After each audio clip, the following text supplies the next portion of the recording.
El absolutismo, monarquías absolutas y parlamentarias. Absolutismo monárquico.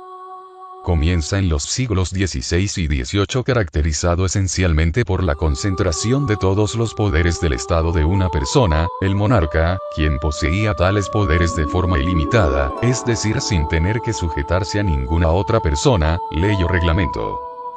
El absolutismo se manifiesta con mayor precisión en las primeras décadas del siglo XVI y XVII, siendo un modelo de gobierno de origen divino en donde el poder del Estado estaba a cargo del monarca. En esta época hubo muchos conflictos tales como la depresión económica, fractura cultural y resquebrajamiento político. Justificación del absolutismo monárquico. El poder absoluto de los monarcas estuvo respaldado ideológicamente por el derecho divino de los reyes. Los monarcas creían tener derecho por voluntad divina, es decir, las leyes que consideraban necesarias para mantener la autoridad sobre sus pueblos, no aplicaban a ellos. Durante el periodo absolutista, la creencia en el derecho divino de los reyes estuvo respaldada por los sacerdotes, tanto en la Iglesia católica como de los diversos credos protestantes. Monarquía absoluta. La absoluta es una forma de gobierno en la cual el rey gobierna los tres poderes judicial, ejecutivo y legislativo, se proclamaba representante de Dios en la tierra. Se rige por la ley divina y este poder es hereditario. El modelo absolutista francés fue el más imitado por las monarquías autoritarias europeas a través de la diplomacia y de la cultura. Principales características de la monarquía absoluta. No existe división de poderes. Las decisiones son emanadas por el rey sin cuestionamiento de ninguna índole.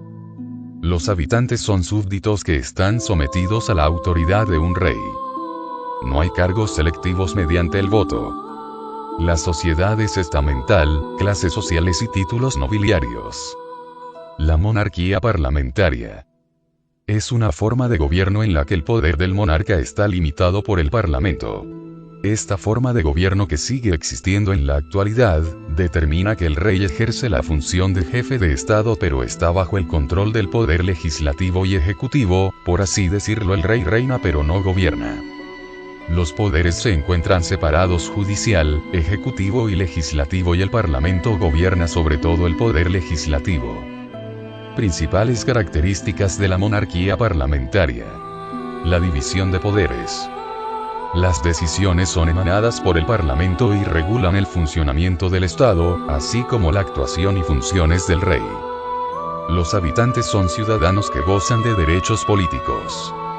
Hay cargos selectivos mediante el voto. Hay libertad de expresión y existen partidos políticos.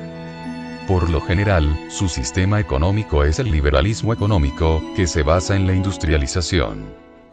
Causas. La burguesía apoyaba la concentración del poder para estabilizar la economía dentro de todo el territorio de un estado. La necesidad de juntar fuerzas militares, como en el caso de la Guerra de los 100 años entre Francia y el Imperio Británico, pues su propósito era resolver quién controlaría las enormes posesiones acumuladas por los monarcas ingleses en territorios franceses. Por lo tanto, obligó a los estados a poseer un ejército regular comandado por el rey y ya no por señores feudales dispersos e incomunicados. Otra causa es la crisis que tuvo la servidumbre. Consecuencias. El deseo por obtener poder llevó a los reyes europeos a enfrentarse política, económica y militarmente por la hegemonía continental y mundial. Primero, la ejerce España en el siglo XVI, le sucede Francia en el siglo XVII, y por último, Inglaterra en el XVIII. Los caballeros del rey se opusieron para los partidarios del Parlamento. Se inician las grandes guerras europeas. Guerras en Europa. Como ya dicho, España implementó primero la monarquía y su ambición por poder creó diferentes conflictos, las cuales las más destacadas son la Guerra de los 30 años. Esta fue en realidad una guerra de religión que enfrentaba a España, que defendía a los católicos contra los protestantes que se encontraban en los Países Bajos. España será la gran perdedora puesto que pierde numerosos territorios en Europa, concede la independencia de Holanda, Alemania queda convertida en una multitud de estados independiente y Francia pasa a convertirse en la gran potencia europea. El segundo hecho más destacado de este periodo fue la Guerra Franco-Española.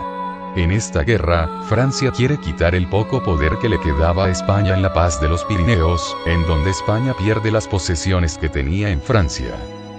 El tercer hecho importante fue la guerra a la sucesión del trono español. Esta guerra se va a producir como consecuencia de la falta de herederos que tenía Carlos II. Sin embargo, Carlos II decidió como heredero suyo al nieto del rey de Francia Luis XIV llamado Felipe de Anjou.